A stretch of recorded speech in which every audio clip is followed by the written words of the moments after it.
Anne, an illegitimate child of the Nabatan royal family, was raised in relative obscurity in a modest palace with only a few maids. Despite her royal lineage, she lived a secluded life, finding solace in cheesy fantasy romance novels. One day, she received unexpected news from her father, the king. She was to be married to Emperor Lloyd, a notorious tyrant known for his ruthless actions, including the execution of his own relatives. Shocked and furious at the prospect of marrying such a tyrant, Anne reluctantly embarked on her journey to Lloyd's palace, accompanied by her maids and instructors, who bid her farewell with tears, fearing for her safety. Refusing to passively accept her fate, Anne resolves to confront Emperor Lloyd upon her arrival at the palace. She demands that he personally escort her inside, further insisting that he carry her all the way. Her bold demands shock those around her, who believe her defiance will only hasten her demise at the hands of the tyrant emperor. Anne, however, remains determined, viewing her resistance as a final act of defiance against her fate.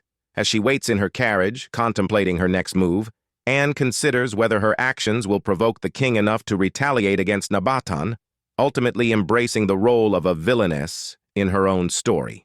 As she is busy with her thoughts, she doesn't notice Lloyd coming until he lifts her into his arms. As she looks at his absolutely irresistible face, she forgets all the cruel things she has heard about him and remarks that he is more handsome than Henry Cavill. Seeing Lloyd's rather calm reaction, she wonders if the stories about him being a tyrant were just rumors. But then he proves they were right, as he suggests that he should kill all the bridal instructors who taught Anne. He then takes her in and tells the Pope to finish the wedding ceremony in 10 minutes. After that, Anne's new maid, Mary, comes to greet her. Anne asks the maid if the emperor is really a beast like they all say, and she just whispers in her ears that she will find out later at night, and is anxiously waiting for Lloyd in their bedroom. She thinks that he might kill her whenever he feels like it, so if she is going to die, she is going to enjoy the luxury of being an empress first. On the other hand, Lloyd is in his office when his knight commander Frank arrives and reports that all of Anne's bridal teachers are killed, as per his orders. With that, Lloyd gets up and decides to have a fun first night with his wife. Unaware that she drank all the wine in the room alone, she is feeling dizzy. And that is not just because she is drunk. It is because the wine also had a strong drug in it. By the time Lloyd arrives at the room and has already fallen asleep. However, she was talking in her sleep, and when she notices Lloyd on top of her, she freaks out. She turns red as she sees his muscular body, but she still doesn't want to let him sleep with her.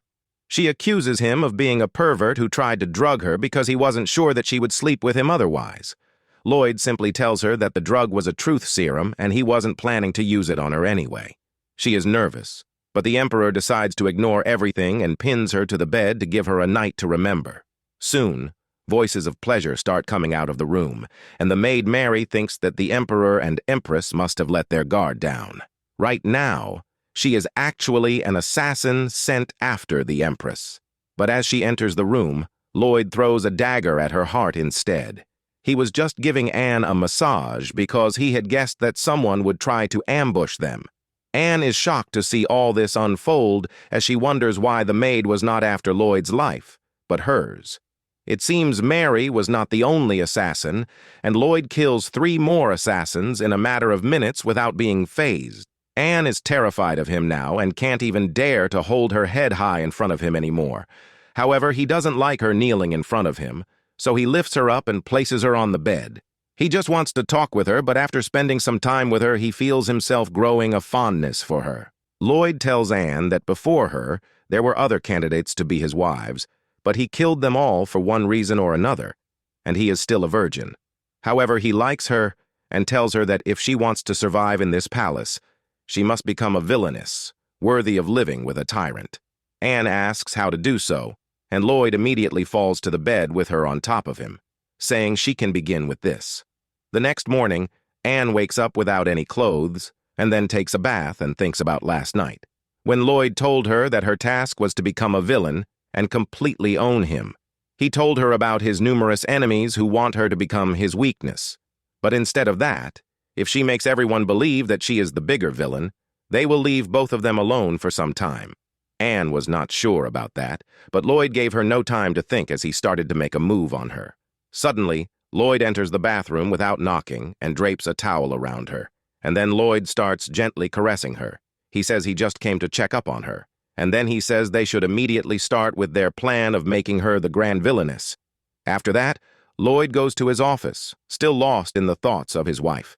When Frank comes there, Lloyd throws him a medallion he found on one assassin's body that bears the mark of the Holy Land's secret society. Frank is shocked to see this. And then Lloyd tells him that the maid who had that symbol tried to kill Anne and not him, and he wants this matter to be investigated. Meanwhile, the Saintess of the Holy Land receives news that the assassination attempt on the Empress failed. Now for the mother of plot twists.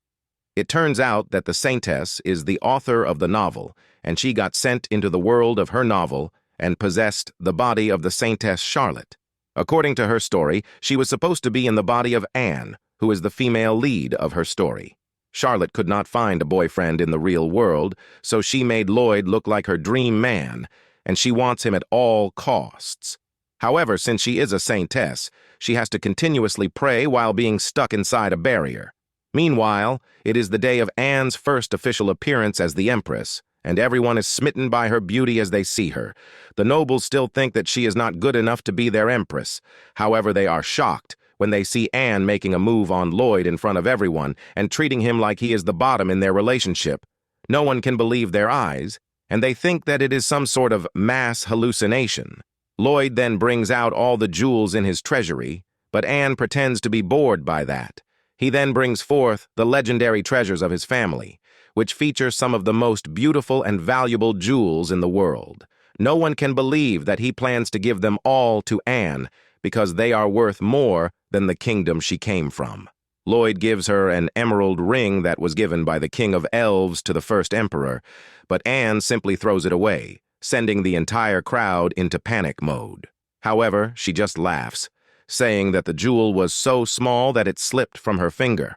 While wondering if her acting is any good, he is impressed that she can keep acting like a villain when she is scared out of her mind right now. Lloyd simply declared that he would conquer a neighboring kingdom the next week and present their treasure to her as a nice gift. He is setting impossible standards for the rest of the guys. Lloyd then asks her if he should conquer the kingdom of Teton to take their greatest national treasure, which is a large green gemstone. He promises to make a ring out of it for her, but is her final line, and tells him that she needs one ring for each finger. With that, their terrifying performance comes to an end. Later, as she is resting in her room, she asks a maid what happened to the emerald she threw and learns that it shattered. Anne can't stop crying because she really destroyed a national treasure while acting, and Lloyd has no way to console her. Since she won't stop crying, Lloyd simply knocks her out and leaves her on her bed. However, after he exits her room, a mysterious green light starts shining by Anne's side. As Anne is in her dreams crying about breaking the Emerald of Owl, she hears someone shouting at her to get up. She opens her eyes and finds herself floating in the air with a spirit who looks like Peter Pan and Tinker Bell's son in front of her. Meanwhile, St. Charlotte is roaming the streets of a city because she has nowhere to go. On top of that, she used her holy powers for personal gain, and that caused great damage to her. She now plans to infiltrate Lloyd's castle and get close to him when she suddenly hears a noble lady quarreling with her maids. The girl named Louise wants to open Lloyd's eyes since he married a vile woman, and by hearing her words and seeing her looks, Charlotte realizes she is the villain of the story she wrote. She thinks that there is no better way to get close to Lloyd than by being by her side. So Charlotte immediately grabs Louise's leg and asks her if she needs a sidekick. She might get a back kick to her face for doing this. She tells Louise that she can do whatever she wants in the most secretive way. And the girl is shocked because she was planning to do some shady things anyway. Back at the Imperial Palace, as Lloyd is lecturing his servants about something, Anne comes running to him. They start flirting with each other, and he notices that she is showing too much skin. So, like a responsible husband, he covers her and brings her back to her room there and tells him that she needs big gemstones, and a lot of them because of the green spirit she freed. The green spirit says that he is Owl, and that was the name given to him by the first ever elf to be born. He believes himself to be that elf's alter ego and keeps on rambling about the smallest details about elves. Anne realizes that Owl spoke so much that he was too terrifying even for the elves, and she listens to his lecture, half asleep. Owl says that the gemstone was his home, and she broke it. Anne is terrified, and the spirit is pleased because while Lloyd was the one who really broke the gemstone, he is too scary to deal with. On top of that, he has the black steel blade, which is made from primordial darkness, and can kill any type of creature with just one touch. She asks him to get the green gemstone from the kingdom of Tatan right away, and Lloyd leaves to fulfill her wishes. The next day, it is time to choose Anne's lady-in-waiting, and she appears cold and distant as her maids try to get her ready to judge the auditions. She is lost in thoughts of last night. However, that comes later, because right now her priority is to select her lady-in-waiting. All the contestants are waiting in a room, and a girl named Alicia thinks that she is the best of the lot. She doesn't just want to become the Empress's lady-in-waiting at all costs, but also the future Empress. After overthrowing Anne out of all the girls, she notices one who looks particularly dull and timid and mocks her because she has come from a distant place. Soon, Anne enters the room and everyone is smitten by her beauty. Alicia plans to greet her when she comes in front of her, but Anne ignores her and goes straight to the timid girl. She asks her name, and the girl replies that she is called Caitlin. At first, everyone is shocked why the Empress is interested in the girl, but then they realize that she is after the huge gemstone Caitlin has, and that gemstones are the way to her heart. This information makes it to the newspapers all over the continent, and Louise is not pleased to read it. Charlotte is with her and thinks that Louise is even more weird than she thought. She is the daughter of one of the Empire's leading scholars and is a competent woman herself, but when it comes to Lloyd, she lives in Dululu land. Meanwhile, Lloyd has already conquered the kingdom of Teton, and he forces the king to give him their treasured gemstone in exchange for not killing the Grand Master of his knights. The king calls him a robber for barging into his country and plundering it without a reason, but Lloyd reveals that he knows that Teton is allied with his enemies. Despite that, he doesn't plan to destroy this country right now because his empress is waiting impatiently for him. The king is horrified to hear this. And then Lloyd promises to leave him alone if he makes no more mistakes in the future. As soon as Lloyd reaches his palace, he finds Louise there, but he is not pleased to see her and orders the soldiers to take her away. He doesn't want anyone to distract him from giving his gift to Anne and then having some fun with her. He thinks that she must be waiting impatiently for him, but he is shocked when he finds her spoiling her new lady-in-waiting, Caitlin.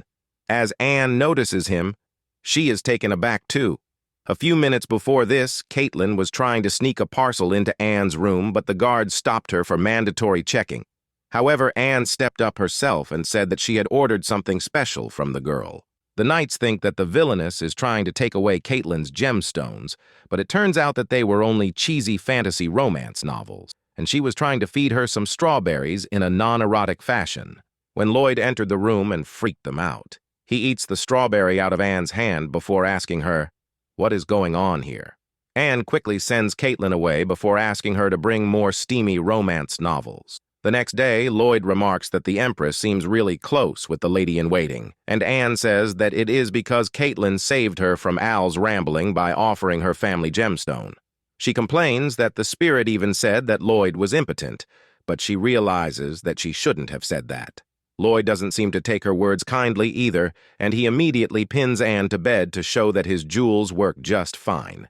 Meanwhile, Charlotte was having fun exploring the best restaurants in the imperial capital, and she finally decided to free Louise from the prison.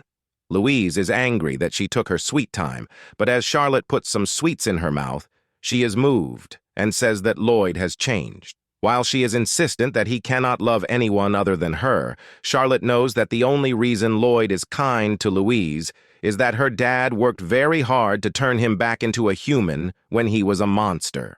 She wants to kill her soon and take her place, and she thinks that the perfect chance to do that will come soon. Before coming here, she saw the envoy of the Duke of Esha taking a gift to the Emperor. The gift was called the Egg of Redemption, which will react to Lloyd's energy and attack Anne. And that will be Charlotte's chance to take over her body. Back in the palace, after Lloyd has knocked out Anne, he takes a look at Al's new gemstone house. The spirit is on his knees as Lloyd threatens to break the gemstone since he called him impotent earlier. Al takes back his words because he heard the entire lovemaking sequence between Anne and Lloyd. He feels that Lloyd is too strong for a human, and he can use a black steel sword, which is not possible for humans.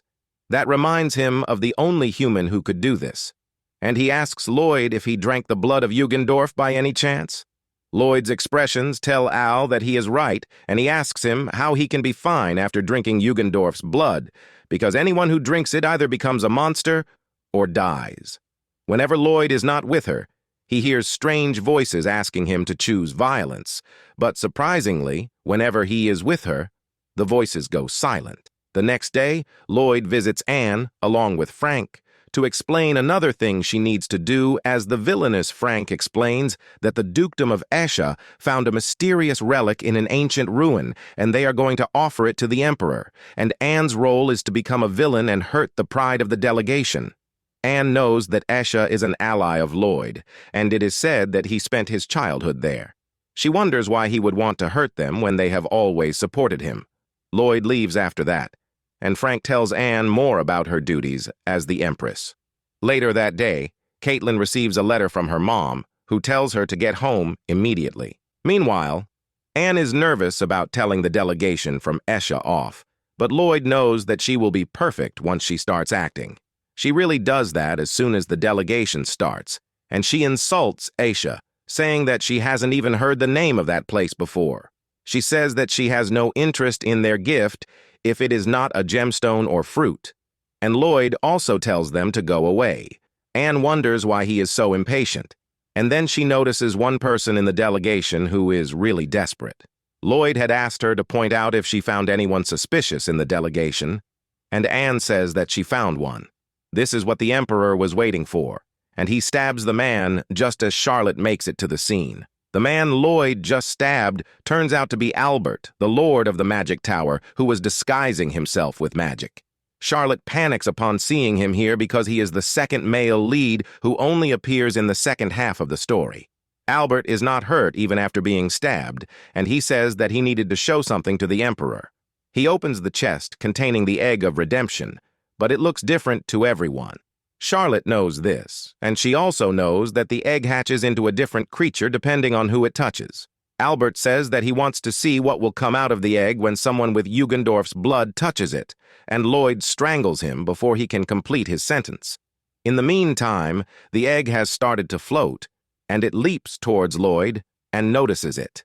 And to protect her husband, she jumps in the way of the egg, which starts glowing in a golden light as it touches her, and a huge black dragon comes out of it.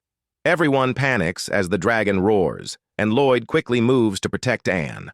On the other hand, Albert is terrified, but he is pleased with how things turned out.